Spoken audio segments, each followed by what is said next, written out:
Hey guys, welcome back to another episode of Coach Talk with Coach Pollock. Hey, listen, I had some really good conversations with some guys yesterday about the counter GT play we talked about, and really had some good ideas and some thoughts that I've actually seen in the past. I just didn't think about them yesterday when I was talking to you guys, so I want to go over that, and then I want to hit up some play action off of this counter play that we're talking about. So first of all, I had a guy hit me up, and he said that when they get a six technique, okay, when they get a six technique, he said a lot of times what they'll do is they'll jab and then go down, and they try to widen that in with that jab step, and that's not a bad idea. So you can then double team, come back, and then you got a good chance to kick, and then come up in here, come back, and go there.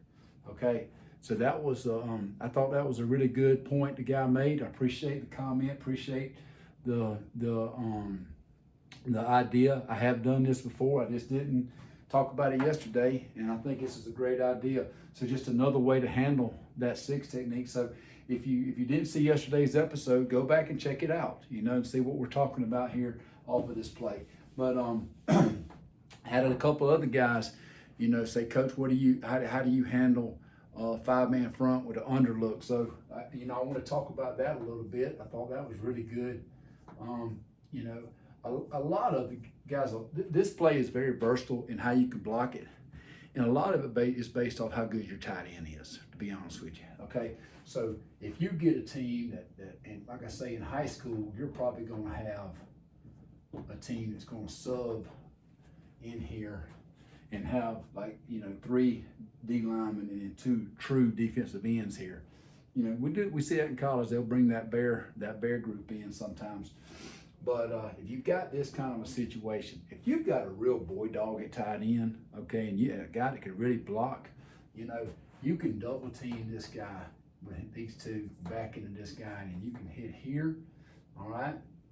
And then what you can do, since you got a three technique backside, pull your center and then pull this guy around and then hit it that way. You can do it that way, all right?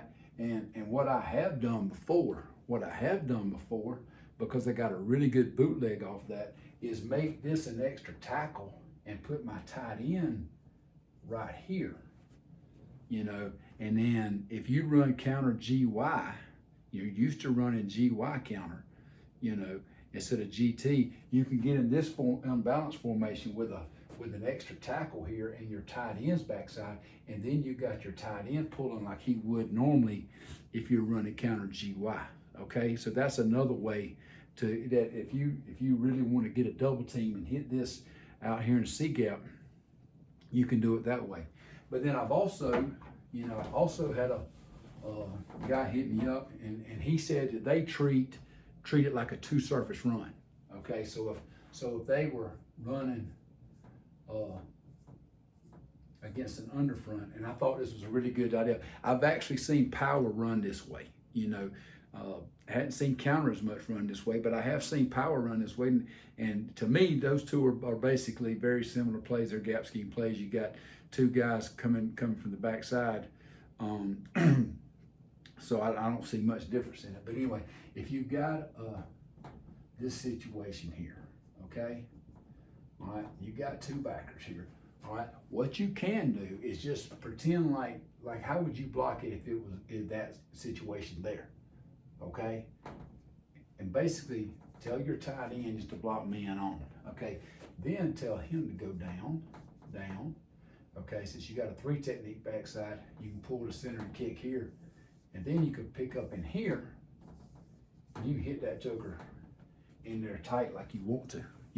So that's another way you can handle that play. So there's, like I say, I love the versatility of this play. I love the fact that there's several different ways you can block it, get the same thing based off your personnel. A lot of it's going to depend on your tight end, okay, how good a player he is in terms of how good a blocker. And like I said, you can get an unbalanced formation to put a tackle out there to get you a better blocker, put that tight end on the backside, because he tends to be a better puller, if you've got a guy like that.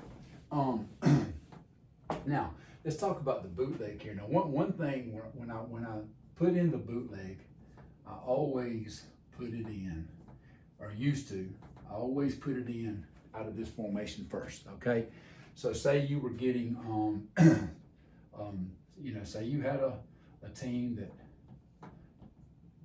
ran a overlook, okay? All right, and maybe they were sitting there, they would go nickel, corner, all right, and then they went corner backside, and then they were sitting there with the strong and the free like this, something like this, okay? or you may have a, you know, you may get a true, you know, back in the day, you know, if we were facing this, we would get more of a true 4-3 team and get more of that kind of a look. So you could get that as well. But anyway, regardless of the look you get, here's the play I used to put in is this, the first bootleg, okay? So what you're gonna do is you're gonna tell this guy here, first of all, this guard is always gonna pull, all right? He's always gonna pull, because we're running the bootleg back this way. We're faking counter to the left, running bootleg back this way, okay? So this is gonna be your pull side. You're gonna tell this tackle, if the second man from the end of the line of scrimmage is inside the guard, you're pulling. So right here, we got 1, 2, the second man's inside here, so he's pulling 2. So you really have a good counter look. You got both guys pulling. These linebackers are gonna suck in on that every time, I promise you. Okay, you're gonna tell this fullback to come out here and he's gonna log that in. And then the center's gonna play side, the guards play side, the tackles play side. Okay? They're just gapping to the boot side. Yeah, and so it looks really good, like you're running counter tray back here. Okay, quarterback's gonna open up. He's gonna give a good fake.